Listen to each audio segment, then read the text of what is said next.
Hi friends, Pandian ஸ்டோரில் கதிர்கிட்ட தம்பி சொல்லிடுறாருங்க எல்லாத்தையுமே. பணம் போச்சுடா, இந்த மாதிரி நான் என்னடா பண்ணுவேன் அப்படின்ட்டு. ஏன்னு என்கிட்ட ஒரு வார்த்தை சொல்லியிருக்கலாம்ல அப்படின்ட்டு அத்தை வீட்டுக்கு போகிறாங்க.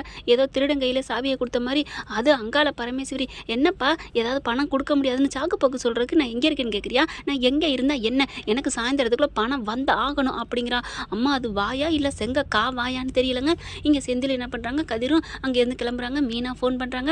அப்போ இந்த மாதிரி நடந்ததை சொல்கிறாங்க. நான் சொன்னேனே கேட்டிங்களா? அங்கே போய் நின்று நீங்கள் சொன்னால் மட்டும் உங்கள் அத்தை சும்மா விட்டுருமா?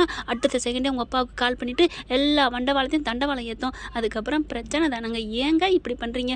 ஆமாம் மீனா, நீ சொல்கிறது சரிதான். ஐயோ இப்போ என்ன மீனா பண்ணுறது, என்ன பண்ணுறது ஒன்றும் புரியலையே. நானும் எல்லா பக்கமும் ஏற்பாடு பண்ணிக்கிட்டு தான் இருக்கேன் அப்படிங்கிறாங்க. எல்லா பக்கமும் ஏற்பாடு பண்ணுறாங்க. பணம் கிடைக்கலங்க. என்னங்க, ஒரு காசா 2 காசா 10 லட்ச ரூபாங்க. முள்ளங்கி பத்த மாதிரி எவன் கொடுப்பான்? இங்கே அவங்க அண்ணனுக்கு கால் பண்ணுறாங்க. அண்ணனும் 5 பைசா இல்லாமல் அப்படியே அப்பன்ட்ட கொடுக்குறவன் சரவணே.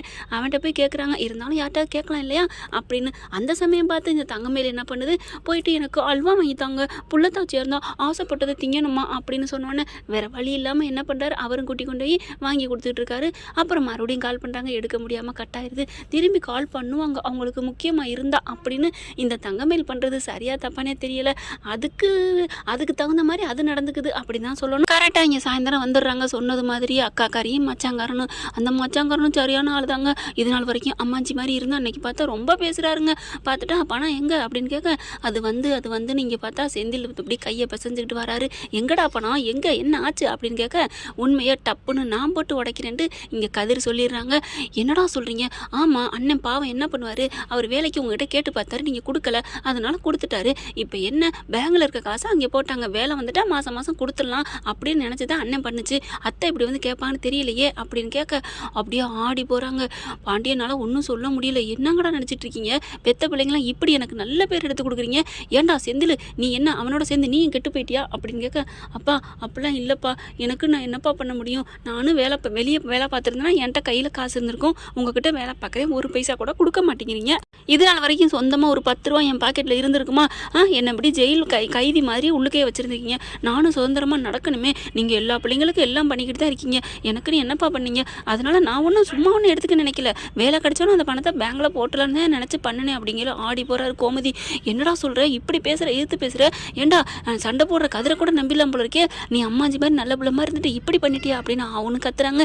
அங்கே சரவணனும் வந்துடுறாங்க. என்ன ஃபோன் பண்ணாங்களே அப்படின்னு சொல்லிட்டு வீட்டுக்கு வந்து ஆடி போய் நிற்கிறாங்க.